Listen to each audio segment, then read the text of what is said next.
They were triplets. Like, hey, Oh, man. Different shades of Cher.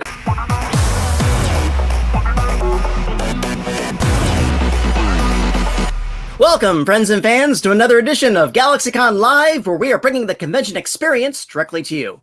And today, we are going back to the days of cable television with the stars of Cartoon Network. So without further ado, let's flip the dial and see who we find. Our first guest is an actor whose credits include Law & Order, Wonder Chosen, and Third Watch. Today, he joins us as the voice of our favorite pink pooch, Courage, from Courage the Cowardly Dog. Please welcome back Marty Grabstein. Woo! Hey, Marty, how you been, boss? I'm great, man. I'm terrific. Good to Uh, see you. Good to see you again, Patty. Absolutely. Good to have you here. And We like know I said, each other. You know. we did a wonderful event last year, and we weren't allowed to talk about the Scooby-Doo crossover because it hadn't been announced yet. And the subject actually came up, what did we need if Scooby-Doo and Courage crossed over? And then you all sort of got, you all got tight-lipped. We were very tight-lipped. We were good. We were doing our job. Warner Brothers did a better job of, promoting the darn thing, but that's okay. We're going to be positive on this event. It's out there. It's not going anywhere. And if anybody is unaware and haven't seen it yet, go check it out. It is available on a fine streaming service whose name I won't mention. Because we're here to tell you, we're not talking about streaming today. We're talking about the halcyon days of cable television and actually flipping channels. Indeed. And next, she is an actress whose credits include Cow and Chicken, The Adventures of Jimmy Neutron, Boy Genius, and Tiny Toon Adventures. Today, she joins us as the voice of Dexter from Dexter's Lab. Please welcome Candi Milo. hello. Hi, Patty. Hey, Candi, how are you? I am awesome. Thank you. I'm excited to be here. Let's So talk about remote controls and flipping channels. absolutely, and channel surfing when that was a thing. Yes. Absolutely. Candi, I'm so glad to finally meet you. I've been a great admirer of your work. You Thank voiced you. some of my favorite Warner Brothers characters, including Witch Hazel, one of my personal favorites. Absolutely. Yeah. I'm a Cartoon Network Warner Brother girl. We did Foster's Home for Imaginary Friends on that, and I played a multiple. I think just the vibe of Warner Brothers / Cartoon Network. That's my jam. I'm allowed Saturday morning. I'm the reason your parents hate cartoons. That's what I want to say. True. And absolutely. And next, she is an actor whose credits include Curious George, Shaolin Showdown, and an Emmy Award-winning performance in Transformers Rescue Bots. Today, he joins us as the voice of the title character of Johnny Bravo. Please welcome Jeff Bennett. Woo! Oh, yeah, baby. How you doing there, Patty? You got my old hair from my cartoon. Just not as poofy. Not So, quite as poofy. Ow! It's getting there. Well, actually, it's I've got a comb over of Jack Lord proportions trying to cover the bald spot. Right. Yeah, Jeff, I'm a huge fan of yours from the absolute get go. Oh, thanks, man. I am especially a huge fan of your version of Captain Marvel, and especially the Joker from Brave and the Bold, a series I absolutely adored. Well, yeah, just like Candi said, a lot of the 90s was really a lot about Cartoon Network. I mean, oh, what a cartoon, and it's all coming back to you. All of that good stuff, Right? And Warner Brothers, we just all exchanged Joker roles, for years. So, the 90s were beautiful. They were a beautiful time. Back when you could actually switch channels, as you were saying. Yeah, exactly. The cable days, yes. That's right. Where's my cable? I need my cable. Halcyon cable. The house Right, one. the Halcyon cable. Yes, And now it really is all coming back to you. So, Hey, I want my MTV. Right. Next, speaking of music, she is an actress and singer whose body of work includes Gem, An American Tale, Five Old Goes West, and the highly undervalued Back to the Future animated series. Today, she joins us as the voice of Blossom from the Powerpuff Girls. Please welcome Catherine Cavadini. Oh, I forgot about Back to the Future series. Oh yeah, That that goes into, we're getting into the 80s territory, but that's how long I've been around. So anyway, Catherine, how are you? I'm wonderful. Thank you so much for having me. It's so great to see some of my old buddies, and lovely to be here. Thank you. Oh, absolutely glad to have you here. And I just want to say, I watched it again several months ago, and Dreams to Dream is such a wonderful, it's such a wonderful rendition. It really absolutely did a fantastic job in that role. Anytime I get the chance to sing, and I know Jeff sings, Candi sings, EG sings. I don't know if Marty sings, but it's such a pleasure. And it's such a privilege. Our job, when we go, it's so fun, and we love it so much. And to get to sing on top of all that is always like I'm like in absolute heaven. So thank you. Oh no, thank you.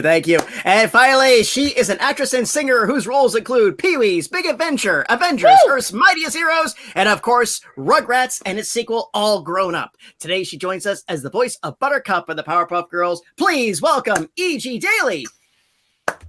Oh, E.G., how are you? I'm doing just fine. Are you? I am well. Yeah.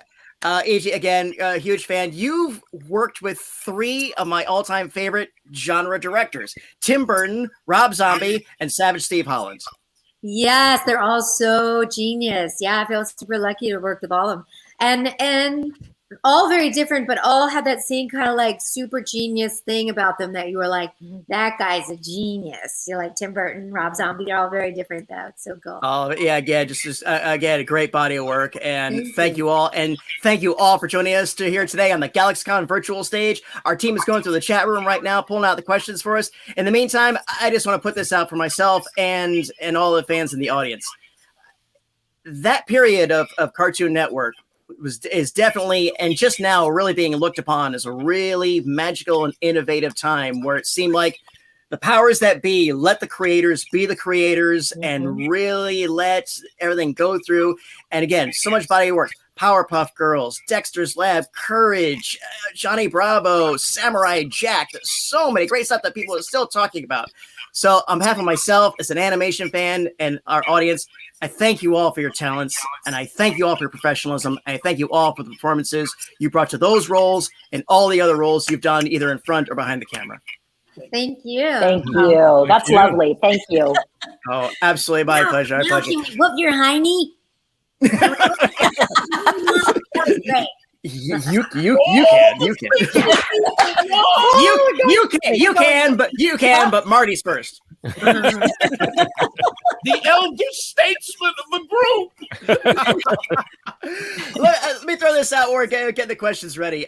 For each of you, what's been the fondest memory that you've taken from being a part of, again, that curious period of the Cartoon Network years? Oh gosh, who wants to start first? Marty? I'll just jump in real quick. That I will tell you that being able and reached out to essentially by John Dilworth's assistant, who was a good friend of mine, Reese Newarth, to bring me in to see this incredible, brilliant genius of a guy who was absolutely insane, and to be able to, and I say that in a loving way, John, to be able to kind of participate in something that was so imaginative at one level, very kind of like something I'd never seen before, and yet at the same time grounded in some of the old great cartoons of yesteryear, albeit some of the Warner Brothers cartoons, to be able, the great Looney Tunes cartoons, which were my favorite of all time. To this very day, the idea to be involved in something like that and be able to breathe life into a character with all that wonderful genius behind me I was honored, really. Absolutely. Yeah, and I'll have to say, can I speak? Is it okay? Yes.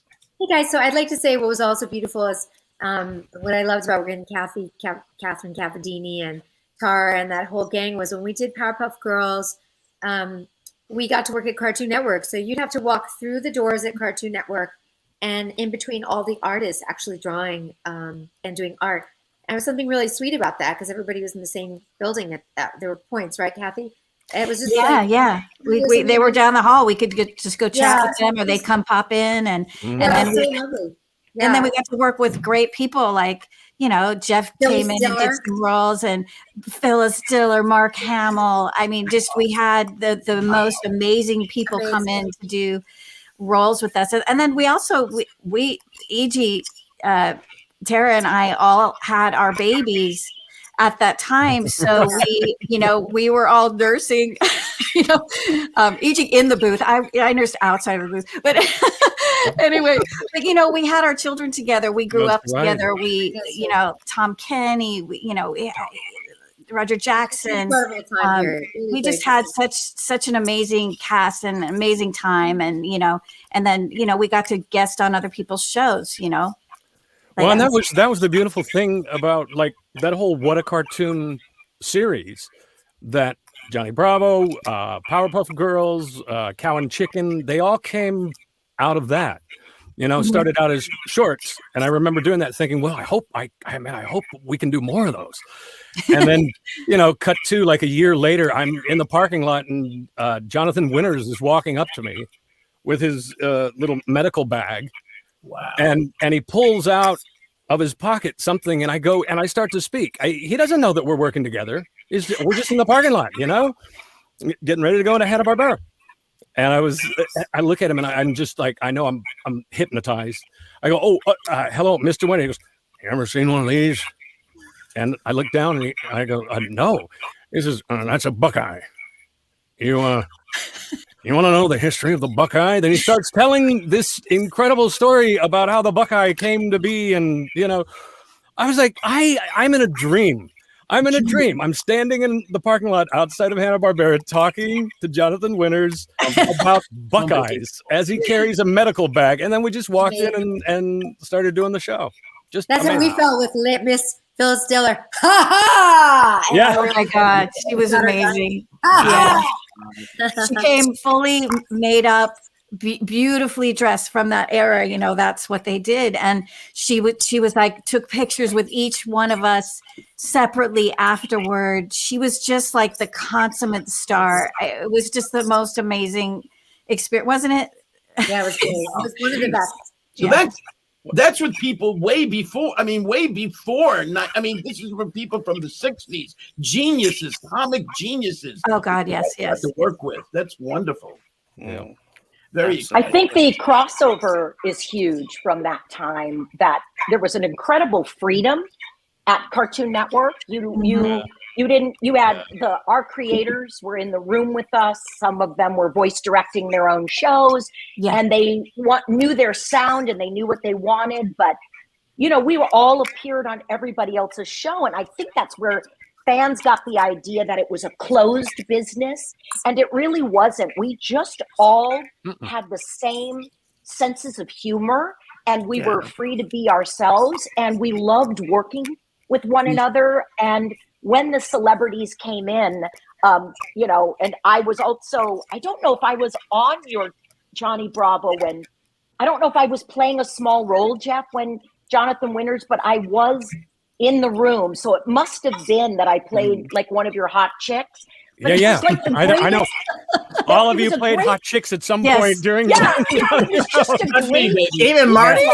I dated everybody, including Courage. But I think that's what was great, is that they were as much in awe of what we did as we were of what they did. And it was it really was magical. And, you know, it's so funny, Ej, because I was thinking the same thing. For me, the animators in the same building where you could go up and you could see the kids with headphones, and they were kids, and they're drawing and then listening to you and then drawing. And I would say it was as much a thrill to see them doing that as it was for them to like come up behind them and do either Dexter or Cheese in their ear. And they were just thrilled. But it was, I think everybody was so dang talented that it was insane. You never felt like anybody was nepotistically hired. Everyone cut their teeth. Everyone made their bones.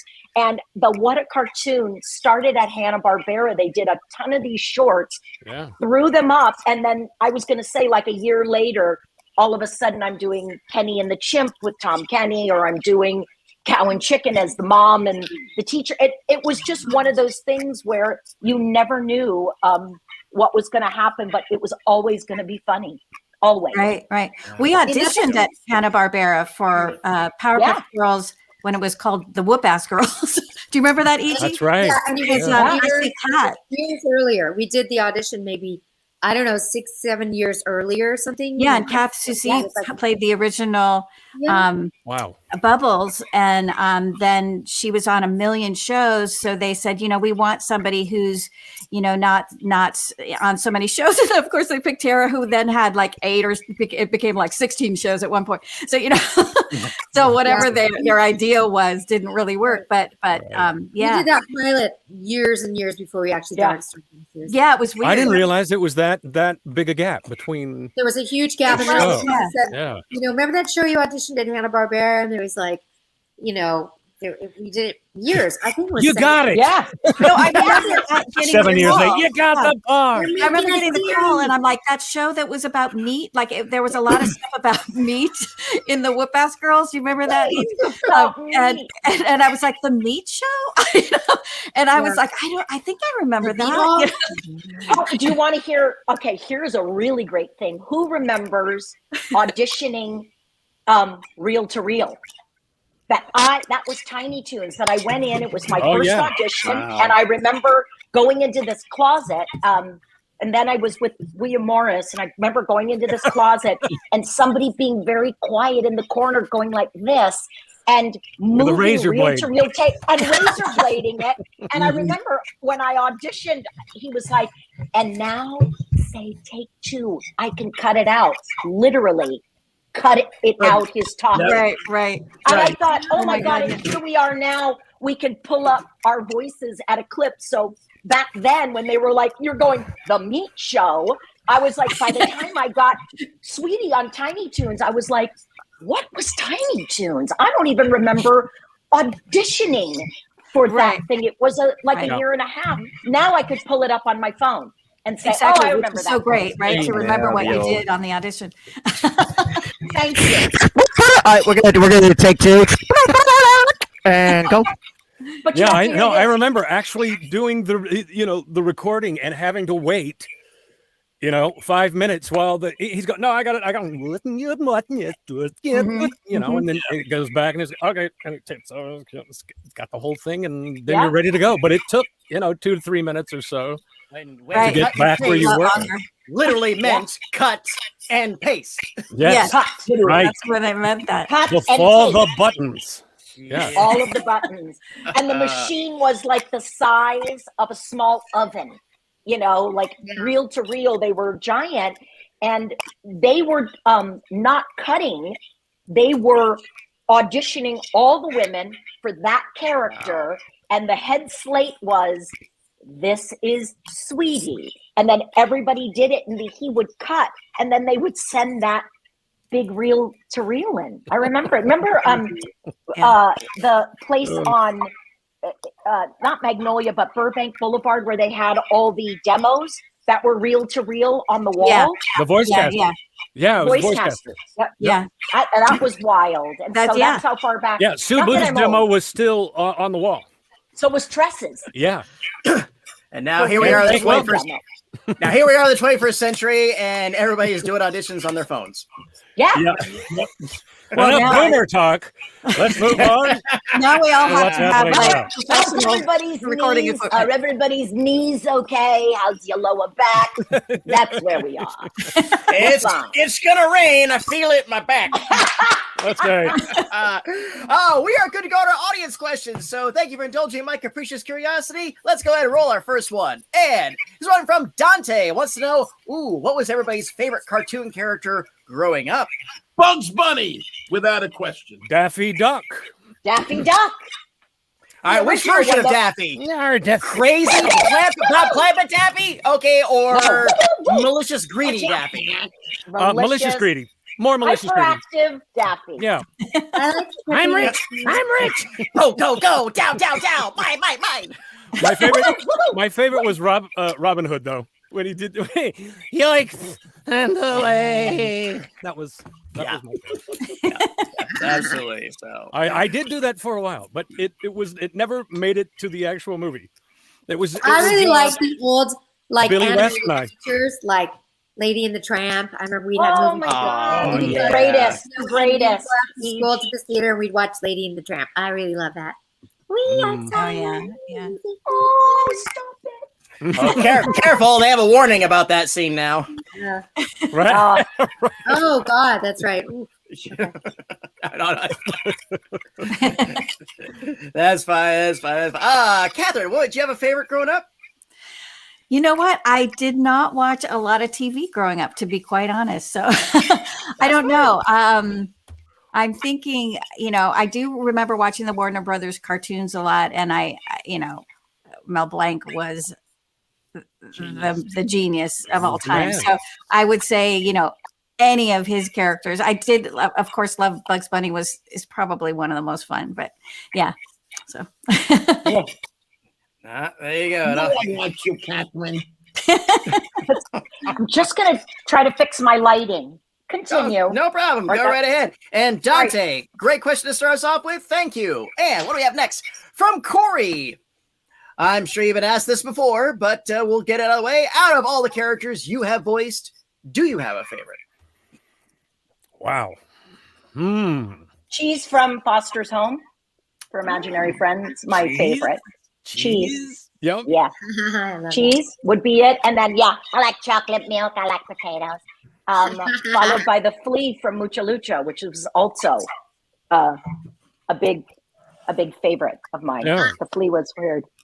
There you go. I'd have to, Yeah. no, I'd have to say Johnny's right up there.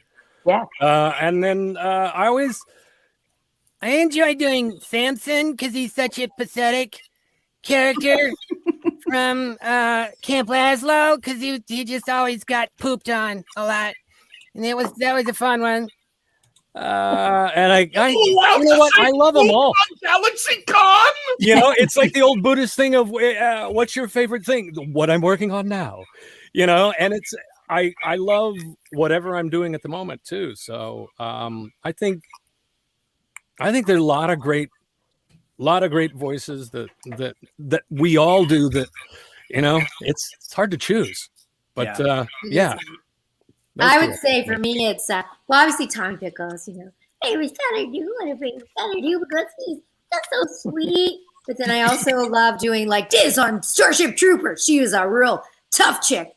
So I like also going from a child to a woman. And then I also did one character named Germ Girl. I don't even remember what show it was, but she was this weird Germ Girl. sexy germ who loved to get near people, and then she'd infect them with a cold. I like this character. Probably not a lot of people know. Named Carl from Broken Ages. She was a kind of a mom in this cloud colony. So she would be like, trust me, when you hit 40, you're going to love a pair of shoes like these, And then I loved, of course, Blossom is, PowerPuff Girls is one of my favorites, of course, but everybody knows that one. So I love her too. She's my sister. And then I did a character named Toodles' mom. Oh, they're so adorable, Sid. Different characters that we play throughout the time. For me to say, because other than a few little kind of small things, Courage is, as far as voiceovers, is really I wouldn't even normally put myself amongst this esteemed group of skilled voiceover artists. But your voice is so fantastic. Voiceover artists, you guys are. No, actually, so yes, Courage is my favorite. For me, on camera has always been the thing, and so vast majority of the stuff I've done, character work on television, independent films, and all that stuff. So Courage, kind of wins out, and Courage kills me because of not so much about my unbelievable skill in doing it. I did a nice job, but really. The important thing about Courage is how it really reached so many people. And when it reached them, I see people at conventions and they're in tears. They're moved by the spirit of this little terrified dog that somehow faces his fear and, kind of jumps up and rises to the occasion. It's kind of really exciting, to be able to have participated in something that made a difference in a lot of people's lives. So that, for me, there you go. Yep. Yeah, There you go. right on. Absolutely. Beautiful. Thank you, Corey. Great question. Oh, E.G., Bump in the Night. That was what Germ Girl was from. Oh, thank you. Oh my God, thank you. Bump in the Night. I Wow. always refer to that That's character. going back too. Patty's on his research. That was Robin Jim, right? Yeah. Thanks for Yeah, That's right. You figured Yeah. that out. Was that a fan or did you figure it out? I looked it up. I loved it. Okay, thank you.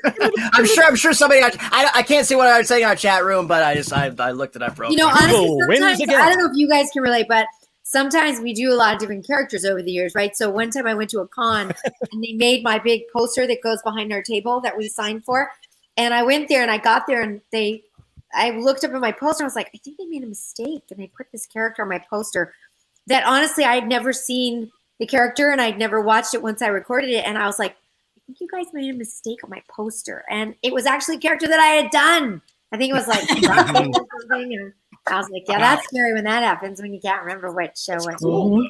Right. But that's awesome because that means we're I've doing had that happen too. I don't think that's right. No, look it up here. Google. I had a Oh my kid God, I who did came do up to me. Yeah, the kid was like, EJ, I love that character. I was like, I don't know if that's me. And then he was like, it is. Here, listen. And I was like, oh gosh, that is me. So thanks for the fans, because I wouldn't know half the things I do if it weren't for the fans reminding me. True. It's nice to have enough work that you forget some of the smaller stuff. It really is, though. It really is, right, guys? Yeah. But that's why, Patty, that's why they call it a career. It's like, it's sort of nice, but we're not lucky. We're hardworking. Yes. And it's great to be cast, but this is why it's called a career in voiceover, because we work really, really hard to do that, and we keep it up even through COVID. Yeah, and you don't want to get so fixed on like I find for myself, I just try to be present. Like I do my next job, the next job, and the next job. And then I sort of forget, and then sometimes I can reminisce and go, wow, I did all these beautiful jobs I'm so grateful for. But I don't hold on to everything, and I just keep moving forward, which is kind of why I kind of go, I did a lot of these cool jobs, and be reminded that we have done a lot of work, and we're grateful, and we're blessed. And that's why it's hard, to say. It's like, what is your favorite character? It's like, what I'm doing now. That week in September. Everything was beautiful at that session, whatever it was. It was so many guys. Right. The sessions that we used to be able to do. Oh, yeah, those. We were actually together. Yeah. You're all working professionals. And again, work is work. And it's all about getting the next gig and everything else. And that's the nice thing about events like this. It does enable you. It enables you guys the luxury of personal nostalgia. Right. And shameless self-promotion. That too. At the same time. Yeah. I love Marty Grabstein. I just want to put that out there. I love you. Absolutely. I do. I love you. Hello. There goes that little doggy. And let's roll another one. And here's one from Jason, who wants to know, does anybody have a favorite behind the scenes or a booth memory from recording? I don't know if I can say mine. I usually tag that onto that you can repeat in a PG environment. Well, I can, but it was kind of an old story that I had heard, and it's also another Hanna-Barbera when we were working there at Hanna-Barbera, and I'm in the picture with you. Well, you know what? I'm gonna change because it has to do with Carol Channing.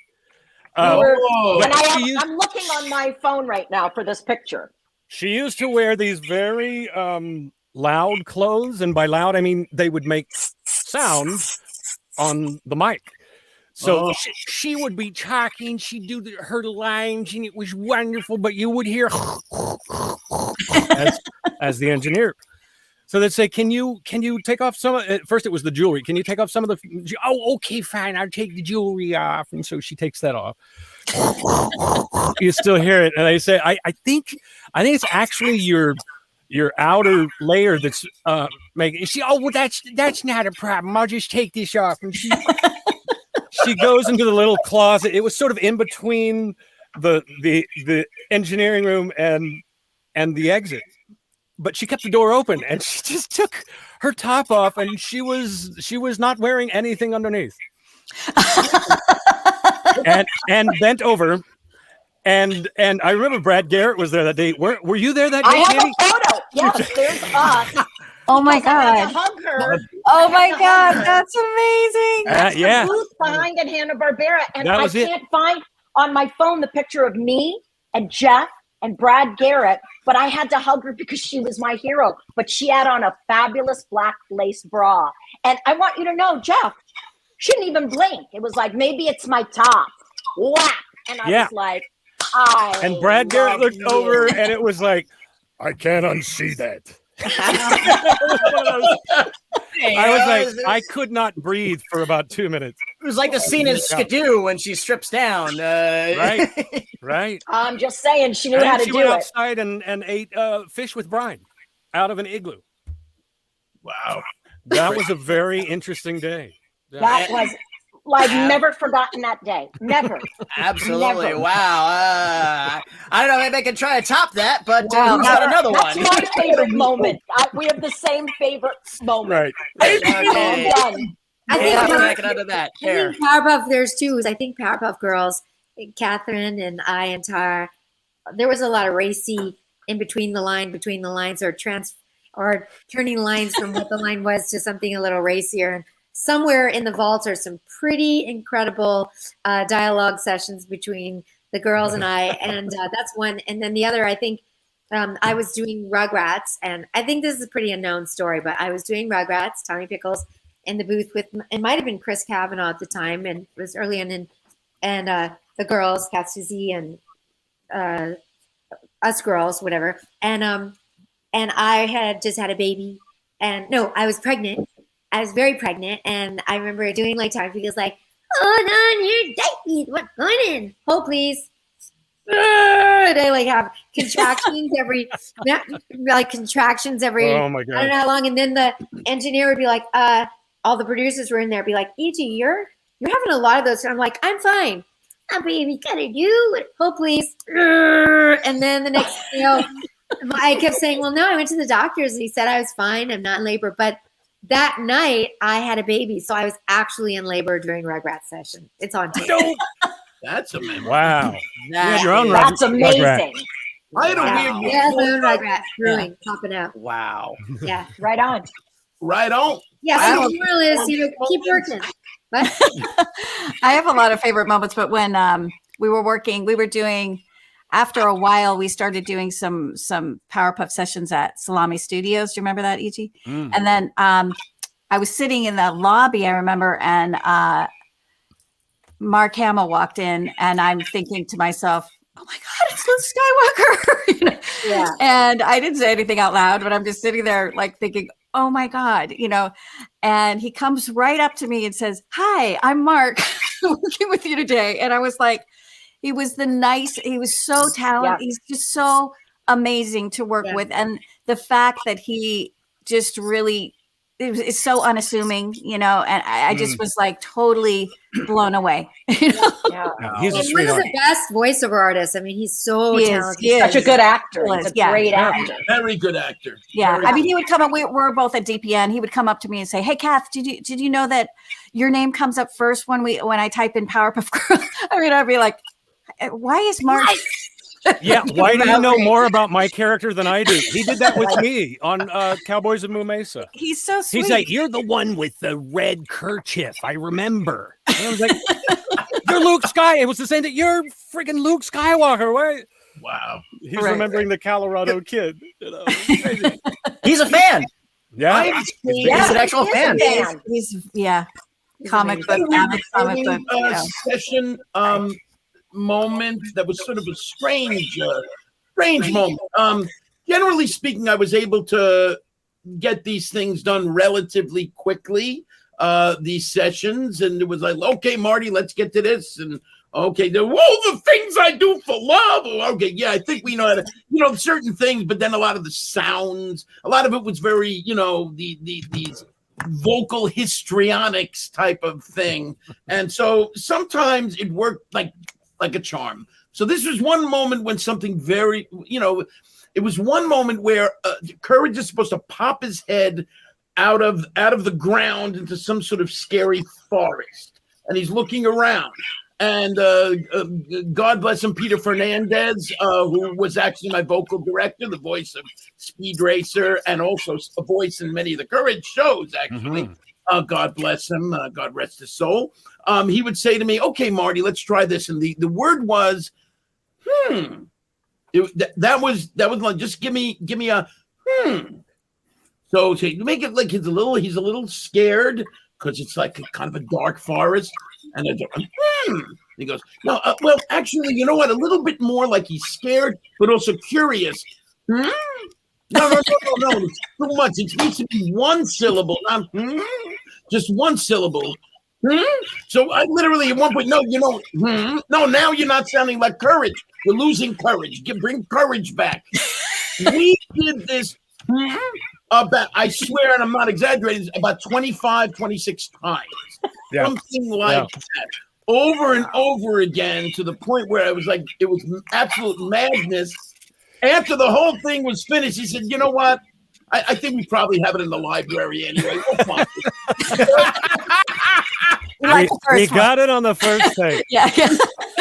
We got it on the first take. Exactly. Yeah. Oh, my goodness. A little more purple. Yeah. Y'all have heard Michael Bell's prank used to pull for people on the speed buggy. He did this to Alan Oppenheimer. They would do table reads. I know. Yeah. Mel Blanc did the voice of Speed Buggy, but he would do the full spit at the table reads. So they would, whenever they had a guest star, they'd have him, hey, you want to sit next to Mel Blanc? Oh, that'd be kind of. So every time Speed Buggy would do that stuff, Mel would be like, blah, blah, blah. So they would always end up leaving drenched in spit. Yeah. I had that problem on PowerPuff a few times. Because I literally, the first day that we were finding out what other parts we played, because they said, I don't remember how the Gangrene Gang was cast originally. You were a lot of the characters, right? Yeah, it was me and Tom, basically, that played the whole gang. Yeah. And they said, oh, yeah, you're going to do Ace. So I was doing that kind of thing is Ace. And then you play this one character. He doesn't really speak. He speaks in raspberries. So, and that was Grubber. That was Grubber. And so, I had lines that literally just said PHBBTTTTTTTTT. The Powerpuff Girls. Those were my. I was like, did I get it right? I never knew. They're like, oh, no, that was perfect. Did you ever find out? Did you get it right, Jeff? Yeah, I never did. We got the gig. Right? It was like, oh, my script is completely wet after page 3. I can't. Oh my goodness. Well, there you have it, Jason. Great question for us. I think we have time for one more. Let's see if we can go on a really fun one. And here's one from Andrew. If the characters you voiced were a superhero team, what would be their team name? Superhero team. Wow. God, I don't know. Oh boy. The voice is in my head. If it was Johnny Bravo, I think it would just be Chick Picker-Uppers Unite. Something like that. Because I think it's so strange that all these kids that grew up watching Johnny Bravo, just in some ways, they just got a lot of bad information, because it was a cartoon that made it about a buff dude that lives with his mother that rides a tiny bicycle and tries to pick up girls in every episode. So it's like, hey, Chick Pickers, Chick Pick-Uppers Unite. That would be his superhero kind of thing. I don't know. Reasons I Live Alone. Forever Single. Something below. Reasons I Live Alone. I like it. Thank you. Candi does. Girls are like this. Candi did one of my favorite superheroes when we were. It's not a superhero, but to me, it always makes me laugh. And this was at a different place at Nickelodeon, and Candi and I were doing like pretty much all the extra voices, and she played this one character that was just. They wanted it as Cher, and it was called Cher Leader. She was a cheerleader. She was a cheerleader, but she was Cher as Cher. So she would say, she would. That was it. She was triplets. They were triplets. Like, hey, Oh man. Different shades of Cher. I love that. Shades of Cher. You know. Share and share alike. And I have favorites of everybody on here, just so you yeah. know. These are my favorite people. These are brilliant actors. And I have my favorite of all of yours. My superhero team name for all of you would be If I Had Half Your Talent. Oh, That's what I would say. Really, truly. I had half your talent. You guys are all brilliant. Get off the screen. I want to say, don't make me start imitating you, which I do when I hit my toe or when I do something. It's like I've got all of your voices set. So just How there you about go. for the Courage team? I mean, it's only one. Right? Oh, I love it. How about Death of Anxiety?